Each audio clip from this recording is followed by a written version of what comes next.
let's do a mid-year freakout tag.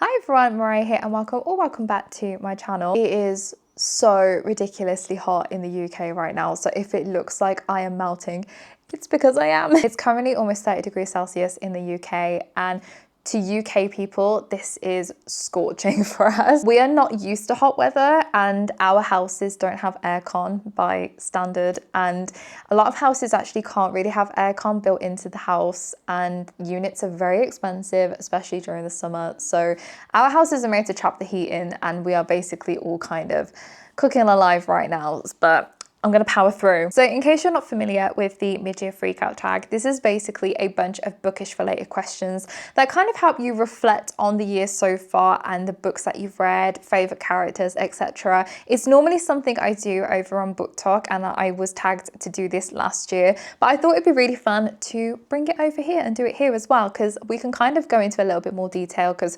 BookTok you have to kind of bang because videos aren't as long over there. So basically we're just going to be answering a bunch of bookish questions about what I've read so far. So get comfy, get cozy, and let's answer some bookish questions. So first up is best book of the year so far, and I'm gonna have to say The Book Thief by Marcus Zizak for this one. If you're looking for a book that's going to traumatize you, there you go. If you're not familiar with this book, it's a historical fiction, and it's set during World War II in Germany, and it follows the story of a young girl called Liesel and her events and her journey through this time. She basically has to go and live with her new foster parents, and while she is there living with them, she begins to steal books, and her foster father teaches her how to read and write, and she wants to read these books that she's been stealing. And we basically follow her journey and how these books bring her comfort during these really difficult times. There is also a very challenging issue that the foster parents are actually hiding a Jew down in the basement. And of course, during this time, this was a very forbidden thing, and very serious consequences could occur if they were caught. In general, we're kind of following Liesel, her day-to-day life, the things she gets up to, her development with learning to read and write and all of these books, why she steals these books and everything. And it is just such a tragic and emotional book, but oh my gosh, in my opinion, it's such a beautifully written book, and it's so unique. It's actually narrated by Death, so you're kind of getting a point of view from Death as the story goes on, and you know full well that very bad things are going to happen during this book, and they do happen, and it knows how to traumatize you, but it keeps you drawn. You just want to find out what actually ends up going wrong and what happens and how everything pans out for all of the different characters that we get to meet.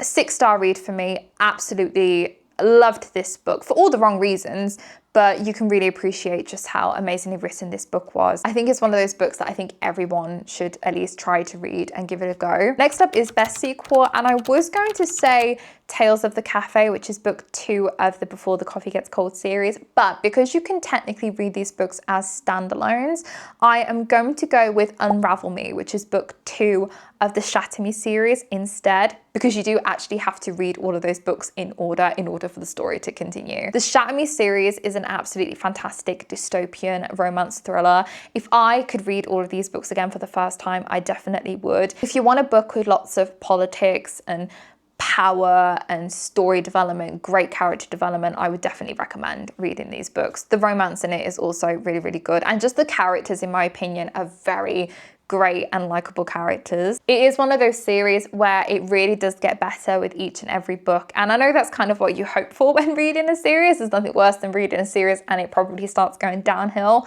but no, absolutely loved all the books in this series, and I do recommend it to everyone. New release I haven't read yet, for me, it has to probably be the book that held her heart, which is book 3 of the Library trilogy by Mark Lawrence. This is an absolutely fantastic fantasy trilogy for me so far. Absolutely loved book 1, really enjoyed book 2, and I'm really excited to see where the story goes in book 3. It's set in this ginormous library filled with thousands upon thousands of chambers, and it follows 2 different main characters. Lavira is a librarian in this library. She was taken away from her family as a young girl, and we watch her grow up into the librarian that she is. And then the other Pov is Eva, and he's been trapped in one of the chambers his whole life. He only knows a handful of people, and they've never been able to escape. Both of these characters are very much drawn to something, and they both start uncovering mysteries and secrets about the library. I just think it's so well written, really detailed, but it's not too overly complex, but it's got a great amount of world building in there. I love the themes, I love the setting, I love the characters. Just so good. I didn't enjoy book 2 as much as book 1. However, it really does wrap up and give you a lot more insight into everything that happens in book 1 and all the events and the whys. Just really excited to see where it goes with book 3 because I'm really curious as to how it's all going to pan out. Most anticipated release for the second half of the year, it has to be Wild Reverence by Rebecca Ross. And I'm also going to throw in Alchemy of Secrets here, which is by Stephanie Garber. As everyone and their pet fish probably knows by now, Divine Rivals and Ruthless Vows are my all-time favorite books. I just absolutely adore Divine Rivals more than anything in the world. I'm really excited for Wild Reverence because, in case you don't know, it's set in the same universe. I'm really interested to find out the characters, who they are, how they tie into the world. I honestly cannot wait for this book to come out. And then Alchemy of Secrets is Stephanie Garber's adult novel. Again, really excited, especially because I think it's more of an adult version. Really excited to see how it pans out, but I pre-ordered these books straight away and I cannot wait to get my hands on them. Biggest disappointment of the year so far, it has to be Orbital by Samantha Harvey. This book was so uninteresting to me. I ended up DNFing it. I couldn't read anymore. Saddest thing is it felt so wrong DNFing it because it was such a short book. It was only like 150 something pages, but I couldn't do it anymore. It's about a group of astronauts that go out into space, and it's all about viewing the Earth from a different perspective, thinking about what, Earth would be like without humanity and all these different things. It said that it'd been nominated for all these awards. It's really uplifting and really inspiring. I didn't get any of that. I'm normally so easy to please and open when it comes to books, and I wasn't even bothered that there wasn't this crazy plot to the story, but it wasn't even interesting in my opinion. The dialogue between the characters was just really pointless to me and just really uninteresting. You don't get any backstory to the characters really either. There's only one character you get backstory on, and that to me was like the most interesting thing in the book that happened. I actually noticed a friend of mine had read the book and I messaged her and I was like, please tell me something happens in this book or it gets better, and she was like, no, it really doesn't. So I ended up just DNFing it, and my nan ended up reading it and she said the same thing. She said it was really boring. So yeah, that was really sad because I wanted to read that book so badly and I thought it was going to be different, but it just did not work out for me at all. Biggest surprise of the year probably has to be The Library for me by Bella Osborne. This is a really moving read actually, and it's about two completely different generations coming together to help each other through really difficult times. We've got two main characters. We've got Maggie, who is in her mid-70s. She lives out on a farm and she lives alone. And then we have Tom, who is 16. He's kind of going through his exams at school. And he also has a really sour relationship with his dad.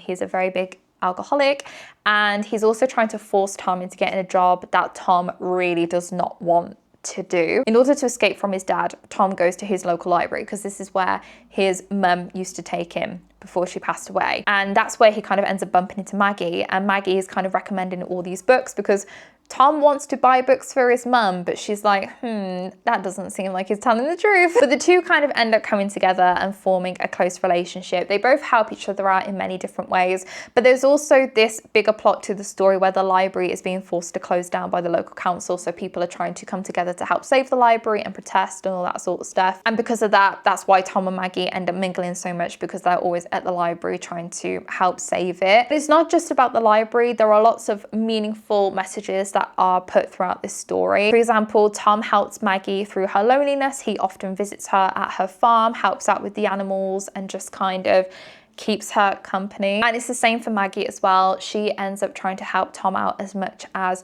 she can regarding his dad. And there are just so many nice things in this book that happen, and I just didn't expect it to be as moving as it was. And of course, you have that really good message as well about supporting local libraries and facilities in the area to keep them open for the community. So yeah, just a great book. Really do recommend it. Favorite new author of the year? This is a really difficult one. Most of the books that I've read this year, I've read the author last year as well. If I had to pick a brand new author completely, it's probably going to be Tahira Mafi, who is the author of the Shatter Me series. Really hope I said her name right, because yeah, like I said, a lot of the books that I've read this year are kind of continuations from other books in the series or from an author I've already read previously. Up next is New Fictional Crush, and this is really hard because, believe it or not, I don't really have one. I read a lot of YA and I also read a lot of historical fiction, so that's why I don't really have one. I am going to say Theo from the Baby Dragon Bakery. If you're not familiar with these books, I definitely recommend them. They are great romances. So you have the Baby Dragon Cafe and the Baby Dragon Bakery, and they're both by A.T. Kreshe. And you can read them as standalones, but I do recommend reading them in order, because the first book is about two characters, and then the second book is about like one of the characters' best friends, and they all kind of know each other, so you kind of get backstory behind the characters and what they've kind of already been through. Theo is such a sweet bean. He bakes, he's really kind, he's really sweet, and also around my age. I think he might be older than me actually, but I cannot remember for the life of me if age was ever specified. Great character, full of banter as well, and just such a sweet person. Like, I just wanted to kind of grab his cheeks and give him a wiggle. Very romantic as well. Like, I remember in the book he takes her to like this autumn festival, and I'm just like, oh, so cute. New favorite character this year. This is so easy to answer, and that is Kenji from the Shatter Me series. If you have not met Kenji, you need to. Read the Shatter Me series just for Kenji. Kenji is a side character with main character energy, and if you've ever read a book where they've got a character like that, you know exactly what I'm talking about. Kenji is so hilarious, so funny, dirty-minded, really cheeky, but he's also very sweet and very, very honest, and he would listen to all your problems. Such a great friend to our main character Juliet, and he is so lonely as well, bless him. He's just looking for love and you just want to give him a hug. He's just such a likable character. I just absolutely adore him. Such a great person. A book that made me cry. This is so easy to say. Book Thief, and I'm also going to throw in Tales of the Cafe as well, just because I've already spoken about Book Thief, so I kind of wanted to throw a bit of a variety in there as well. Again, same reasons as earlier. Book Thief was just very moving, very emotional, very tragic, and it's just so sad that you know that this is what people had to go through. And Tales of the Cafe, whilst it is a magical realism, so there is this cafe that allows you to go back in time to speak to loved ones, and typically they're either no longer around or the characters don't have contact with this person anymore. For me personally, I just find these books really moving because they're quite relatable at times. Definitely being able to relate to a couple of the characters in this book with what they've had to go through, and yeah, just very emotional. They can hit close to home. There's that really nice, wholesome feeling of closure in those books as well.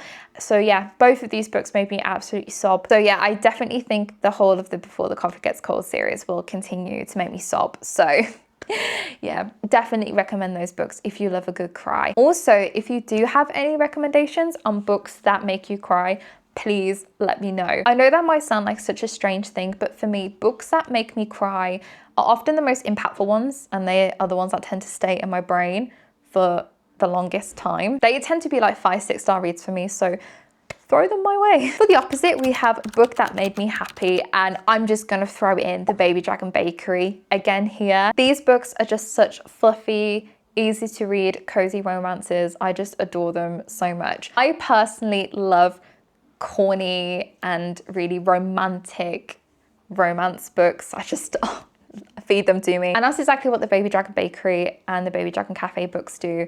They are set in a fantasy world, but they're very much human. They are very much ordinary in terms of the emotions and the experiences they go through in life, but they're very happy books as well, because you know that in the end, the romance happens and it blossoms. For Baby Dragon Bakery, it's Friends to Lovers, and in my opinion, Friends to Lovers is so good. I don't know if I actually prefer it from Enemies to Lovers, purely just because when it comes to Friends to Lovers, the characters already like each other in some way, and their feelings for each other start to develop, and they realize, like, I actually like him more than just a friend.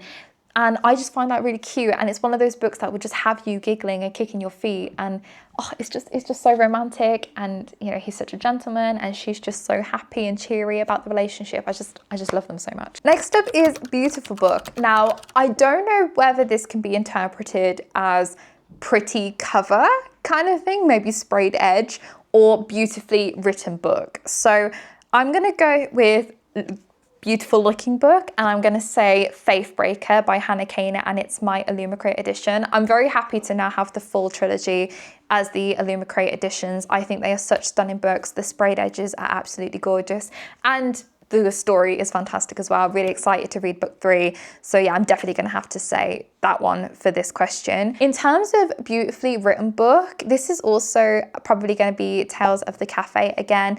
I think just because of how meaningful its story is. So just wanted to throw that in there because I think it depends on how you interpret that question. And then finally, books I need to read by the end of the year. Gosh, there's so many. I think priority-wise, I'm gonna go with Watch Me, which is the spin-off of the Shatter Me series set 10 years later.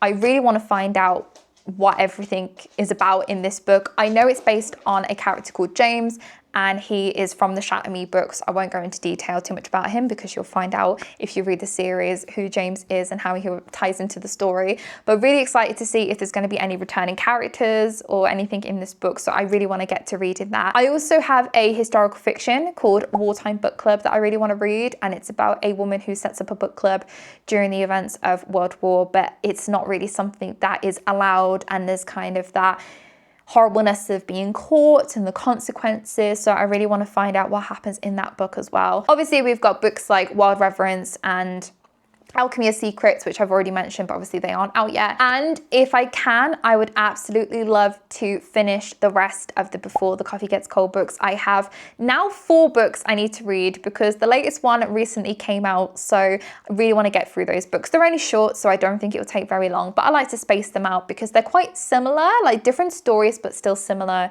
in kind of overall story. So yeah, really hoping to finish those. I also have a River Enchanted by Rebecca Ross as well. I really want to read more of her books because I've only read Divine Rivals and Ruthless Vows, and I will be reading Wild Reverence, of course, but I really want to read more of her books because I just hear so many great things about them, and I just know that I'm going to enjoy them. So I really want to get around to reading those as well. Book That Held Her Heart as well. I know I've already mentioned that earlier, but again, that's another one. My priority tends to be books where I'm worried that I'm going to see spoilers. So if there is a very new popular release, then I worry that I might see some spoilers. So where I read a lot of historical fiction and fantasy books and romance books that aren't as spoken about, I don't really tend to see spoilers. So therefore my priority isn't always too high. I don't think I have any books that I'm like dying to read. They're ones that I really want to read, but I'm not in necessarily a rush to get around to. But if I had to choose, it would probably be those ones. And that is my mid-year freakout tag complete. Thank you so much for watching. I really enjoyed it. I absolutely love answering bookish questions. I think they can be so fun. It's also really nice, in my opinion, to kind of reflect back on the books that you've read this year and how you feel about them. I don't know about you, but I just chuck my ratings into Goodreads and that's pretty much it. So it's actually nice to sit down and really think about books I'm looking forward to, as there's been a couple I've also forgotten about, and just kind of what I've read so far this year and characters I've met, etc. It's really fun. Feel free to tag yourself if this is something you want to do yourself. I know you can't really exactly tag on YouTube, I don't think. It's easier to do that over on TikTok, but feel free to do this if you are looking for a video idea. I hope you have a great rest of your week, and I will catch you in the next video. Bye.